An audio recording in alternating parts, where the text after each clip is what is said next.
Storm projected to reach Category 3, U.S. impact unclear. Puerto Rico among Caribbean islands preparing for another hit for the third time this month. A hurricane is spinning toward the already battered Caribbean and gathering strength along the way. The National Hurricane Center upgraded Tropical Storm Maria to a hurricane Sunday as winds picked up to 85 miles per hour.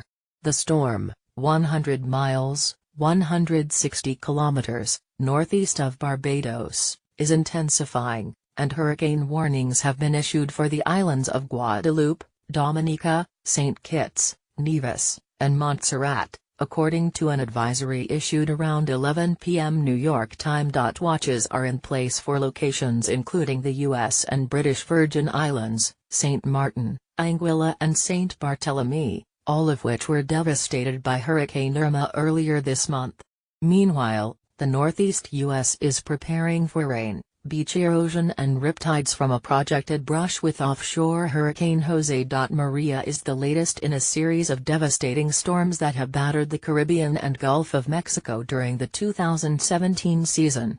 In the past month, Hurricanes Irma and Hurricanes Harvey left dozens of people dead and upended energy and agriculture markets. Maria is traveling west-northwest at 13 miles per hour and is forecast to move across the Leeward Islands on Monday.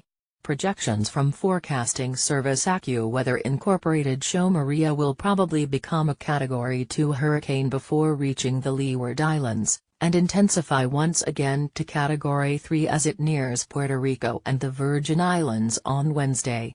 A Category 3 storm has maximum sustained winds above 110 miles per hour. Forecasters didn't have enough data late Sunday to tell how Maria might affect the U.S. Jose, which is expected to stay off the coast of the northeast U.S., probably will affect Maria's path, according to Weather Underground of Ann Arbor, Michigan.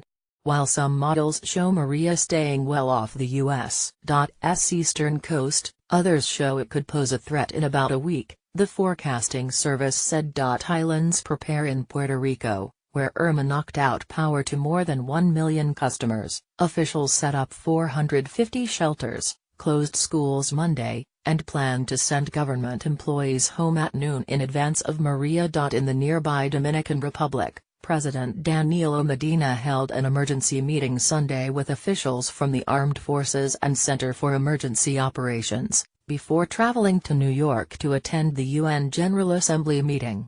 Officials said they would monitor Maria's progress and meet again Monday morning. "We are preparing for a powerful hurricane that will put even more pressure on our infrastructure already deeply affected by Hurricane Irma," Carlos Mercader, a representative of Puerto Rico's government in Washington, said in a statement. After the storm, someone has to pay. Dominica, an island of 75,000 people in the eastern Caribbean, planned to shut schools, businesses and all government offices except emergency services Monday, said Prime Minister Roosevelt Scarrett in a national address. "We should not take this storm lightly.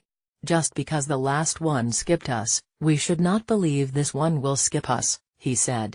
"We ought to be mindful of the serious devastation caused in some of the islands by Hurricane Irma." Storm surge. Scarrett ordered shelters to open and said the government would call for people in some areas to evacuate. Storm surge is expected to be a significant hazard and could raise water levels by as much as 5 feet to 7 feet as it crosses the Leeward Islands, the Hurricane Center predicts. Swells, accompanied by life-threatening surf and rip current conditions, are already affecting islands across the Lesser Antilles, the Hurricane Center said. The latest data on Jose show its threats to the U.S. have diminished, although locations such as Martha's Vineyard, Nantucket and an area from Fenwick Island, Delaware, to Sandy Hook, New Jersey, are under a tropical storm watch, according to the NHC's 11 p.m. advisory.